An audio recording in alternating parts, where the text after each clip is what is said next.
Pre-built versus build it in-house. In the house.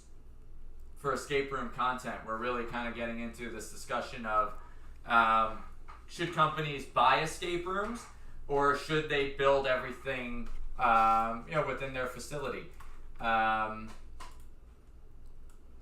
Let's excuse me.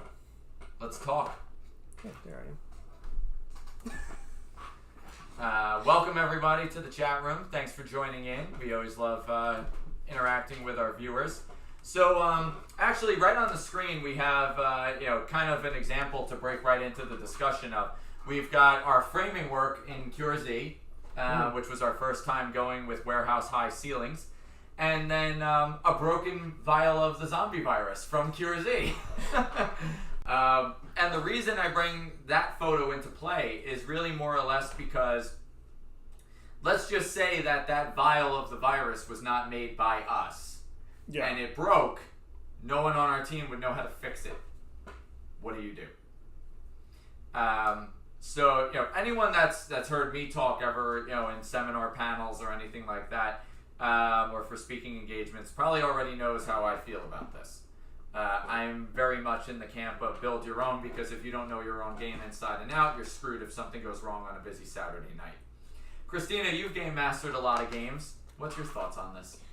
I mean, it's definitely easier, I feel like, if you build it yourself. So you can also work in more of the DIY solutions. Like with Boogeyman, I know, because we do know it very well, we're able to fiddle with things as we need to. Whereas if it's a cookie cutter, I feel like it'd be a lot harder to finagle stuff when you need to. Or like you said, when stuff breaks, then you're going to have to wait a few days probably to get that replacement part in. And then, you're just shut down for a few days? Yeah. I still get surprised how many times in the escape room forums and Facebook groups and whatnot, how many times I see the post that basically reads, looking to open an escape room in the next 3 months.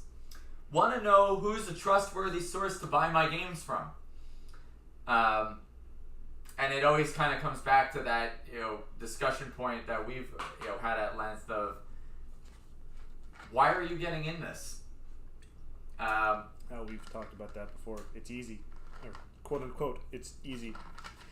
So, I think we're pretty much aligned in opinion on this, so it's not really much of a discussion. However, some elements that we could bring in as a discussion is what are some of the things you could expect, and what are some of the pitfalls of doing everything in-house. And I decided to lead that conversation point with a photo of Mike standing atop a pile of debris. Mike probably has PTSD from this. I want to wait till the photo actually shows up so I can comment more thoroughly on this one. Because this is a story, kids, so gather around. Oh, there I am. Yeah.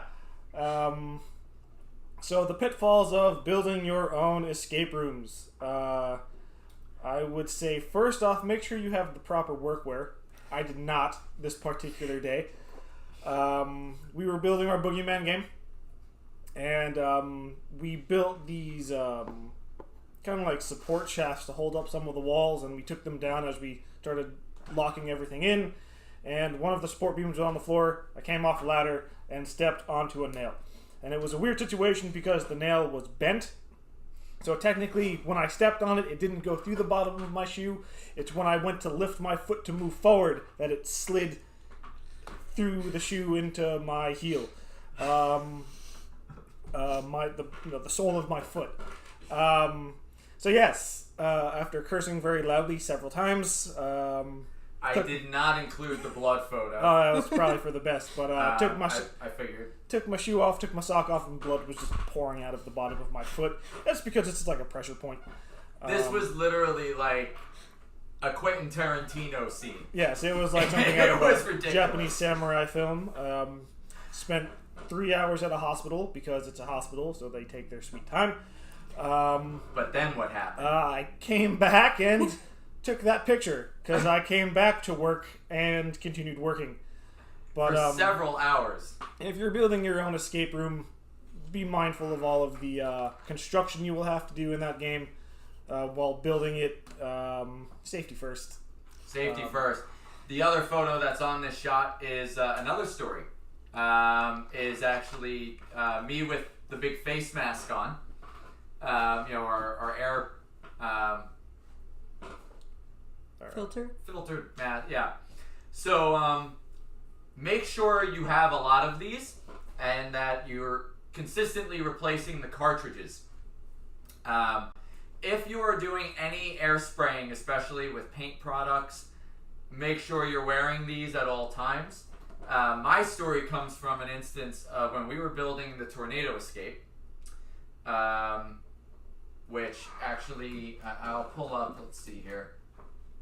I'll pull up this photo. If you look top right, actually this photo shows F5, pretty much concept to completion, where we had just framed out the corn stalks, not actually placed any yet. Then there's a photo of you actually airbrushing the corn stalks, and then the bottom is the completed final result of. So in that photo of Mike airbrushing the corn stalks, that was actually a very small segment of corn stalks. Yeah. Mike and I had ourselves surrounded by corn stalks, like that, variation, but literally 360 degrees around us. We put up foam boards, 4x8 foam boards, laid the corn stalks on them, and literally back to back, was spraying them down. That entire room was nothing but a fog of green from all of the air mist. And as a result, you could not breathe in there. So we had the masks on. But at one point, this was right before we opened. My wife, Jess, was 9 months pregnant with our daughter. And I had run into the room because I forgot a tool inside. And I figured, I'm literally grabbing this tool and running out. I'll hold my breath. Well, of course, I run in and I couldn't immediately find the tool. So I took one breath. One breath. Didn't think anything of it. Go home. And I honestly do not remember if my daughter was born yet or if this was pre or post. This was right before, because she was born the day we opened, I think. Right, she was. Yeah, that's a whole nother story. Finishing up on F5 and then going home with no sleep, only to be woken up 2 hours later to run to the hospital and then go another day without sleep. But yeah, I think it was after that the effects kicked in. Yeah. So I'm at home being dad, and I'm coughing up green. So this is kind of an oh shit moment. Get checked out, go to the hospital, and get scans done and this and that. And it turns out that my lungs were filled with paint. That one breath that I took in that room, that vapor got in, and they had to put me on steroids, and it was a whole process to get it all out of the system. But safety is a massive element on these things. I don't think we've ever left a build out where we don't drop blood somewhere at some point. Can't wait for this one then, since I just volunteered. Everybody's volunteered. If I have to hurt myself, everyone else has to hurt themselves. I remember Frank's first scrape. It was literally a scrape. He treated it like he lost a limb. But we were ready to put him out of his misery that day. That was when we were, we didn't get to building Witch Hunt yet, but when we were just ripping all the rugs out, if you remember. Yeah. When we moved into Morristown, our Morristown location was originally a Pier 1 Imports that became a salon and then us.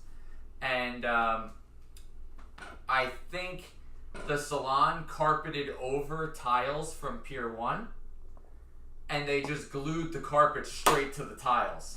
No padding, no nothing. They just glued it straight down. So as we're ripping up the carpet, we're ripping up sections of tile floor. Yeah.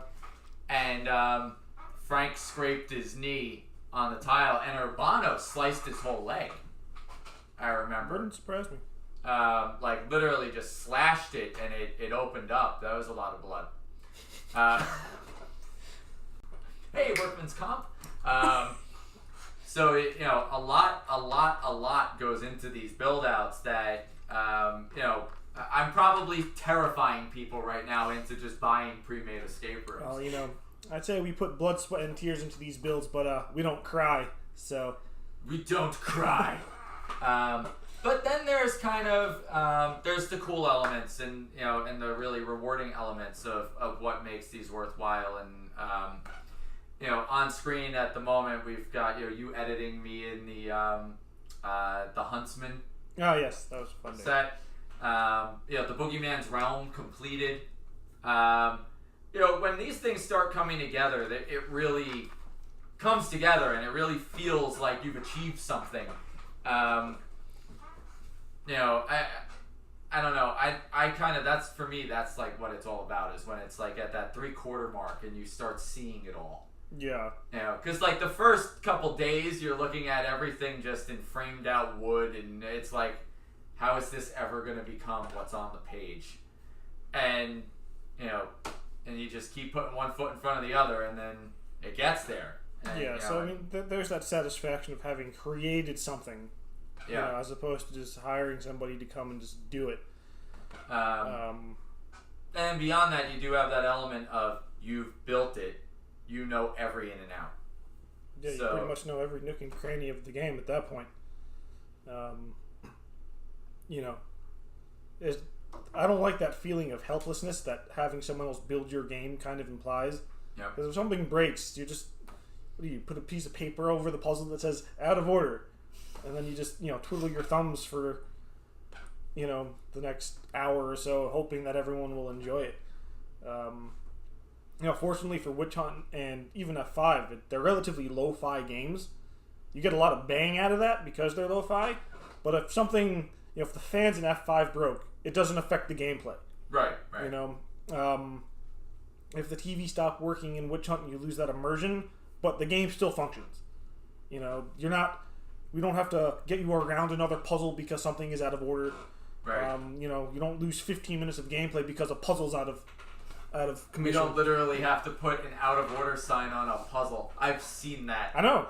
I couldn't imagine I've seen it, but I could not imagine literally laminating an out of order sign on a puzzle and then still charging and letting people play the game. Yeah, I mean, if there was a little bit more tech involved, third party tech involved in any of these games that went out of order, that's at least 15 minutes. Right.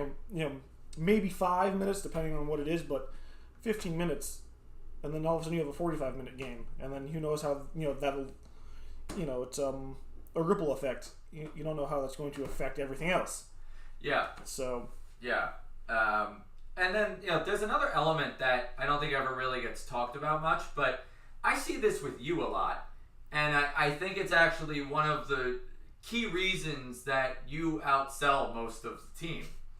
And there's kind of then that ability to, people ask us all the time who built it, and the ability to actually share the stories, and and kind of almost play behind the scenes, interview with the creators type of thing. Yeah. It really makes the players feel, at least I think, some of our players are in the chat room. So,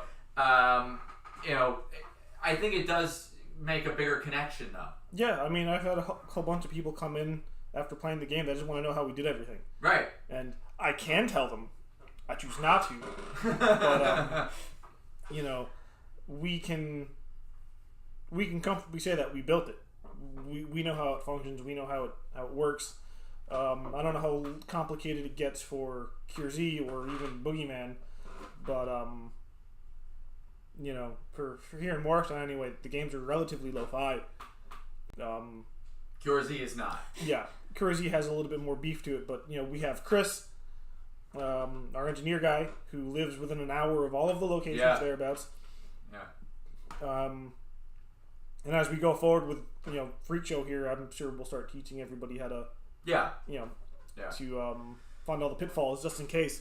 But 2020, you'll be able to register for the Trapdoor Institute and learn with us. Should we announce Puzzles and Millennials as well? That's actually the technical name for Puzzles and Millennials. We've been nicknaming this Puzzles and Millennials, but basically, we're working on developing a training course basically for people that would want to get into the field of escape rooms, because there is so much you don't think about when you get in, and really how far this industry has come in a short time. Yeah. I mean, if you really think about it, like in 2013 when we made Windward Hotel, and Windward Hotel was literally carving out and like propping furniture up so we could hide cast members in it. It was a haunted hotel show for anyone that hasn't ever heard us talk about Windward Hotel, but you were guests of this hotel and you would interact with cast members, and there was like a newlywed couple on their honeymoon, and they're being haunted by the ghost of this little girl. So we would literally stage it where our crew was running through this hotel secretly, trying to like put the right team members in place and cast members where they needed to be. We actually had our makeup artist outside of the window in November. Yeah. And it had snowed already. Yes. So she was freezing, but waiting with a stamp to stamp bruises on the lead actress so that she would, all of a sudden go to the window, scream. The makeup artist would duck to the next window, pane spot, and turn around and have all these bruises. And when she'd look in the mirror, the puzzle was in reverse, the reflection. And just how rudimentary we'd have to stage how to do all these puzzles. Then by the time we got to Escape the Architect and we incorporated more video, and then when we got to QRZ and it was even more video, and then we were doing software development to make the app for the Cure. And then Witch Hunt, we started wiring things. Yeah. And Boogeyman was an expansion of that, and now QRZ is literally a 3/4 computer operated game. Yeah. And Freak Show is literally a computer-operated game with projections and animatronics. I mean, just to piggyback off of that, the evolution of technology from when we first started doing this to now, it's a lot similar to the evolution of filmmaking.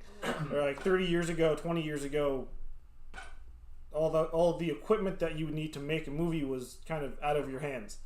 You couldn't afford it. Yeah. Now you can go to Target, buy yourself a camera, make a movie. Or if you have the newest iPhone, you can just go out and make a movie. There are all sorts of developments with 3D printers that are accessible to buy. Places like Maker's Depot. Academy Awards have been won on an iPhone. Yeah, but now you can go to Maker's Depot, like any kind of like creative space places, 3D printers. All this technology is so much more accessible now, and with YouTube explaining, with tutorials on how to do these things, I don't want to say there's no excuse not to do it yourself, but the ability to do it yourself is a lot easier now than it was when we first started doing this. We actually just got it arrived yesterday. Our 8-foot tall 3D printer that's the size of a refrigerator in the back room. So we'll be using that quite a bit on Freak Show. But yeah, it really is a whole nother world. So, I think that if you're getting into this industry, I almost feel like that should be part of why you want to get into it, is to learn all of this stuff and to really make your way in, as opposed to just buying it. So, what's it like fixing stuff in Boogeyman? I mean, you kind of learn as you go. Like most Witch Hunt, a lot of our tech is very more so about the immersion of it, except for the magnets. But like day one of training, we learn how to fix the magnets of Boogeyman, because that's kind of pretty critical to the gameplay. But other than that, it's all pretty much just figure it out as you go. We just make it as good as we can with the tools we have there. Yeah, there's nothing really insane to fix in that game too, right? I'd say the biggest thing that's been a pain in Boogeyman has been, which we're getting away from quite a bit. There's zero of it in QRZ, and I don't believe there's any in Freak Show, is air. No, it's the air compressors. The air compressors and the hoses, the fittings never properly stay for long. It's like no matter what you do, those fittings eventually pop. So that's, I think, the biggest thing with Boogeyman. That and the people just beat the hell out of that set because they're afraid. The first couple months Boogeyman was open, I don't think I had ever repaired that much drywall in my life. Right, and that's drywall too. We should point out we used like insulation foams and stuff like that for our walls here in Morristown, and not even I have to fix that much. And it's foam, so you can punch a hole through it. If he has to fix that much drywall, it's pretty telling. So. Yeah. No, people literally in Boogeyman will shove each other out of the way to run across the room, and they'll shove them into the wall, and they'll it gets. Remember that's a good point too. That's maybe overlooked. You have someone. It's one thing to say, "Oh, we're going to open up an escape room. Someone built our game for us." Not factoring in the fact that you will get scaredy cat teenagers, or more often than not, corporate groups who will be completely destructive to your game. And it's not even like accidental to a point. It's like you book you just always expect that every group that you have will be destructive. Yeah. It sounds terrible, but that's the way it is. So not knowing how to fix a game while also being completely unaware of the behavior of your clientele, it's just a recipe for disaster. So not knowing how to fix a game that's going to get a giant 6-foot hole punched into it when a kid gets scared and falls backwards into it. Not knowing how to fix that's pretty horrifying to me. Not being able to repair that is that's too much anxiety for me not to do. So I have to be that person to fix it. So be aware of that. Okay, well, we promised this last week, so we're gonna get into the discussion of it.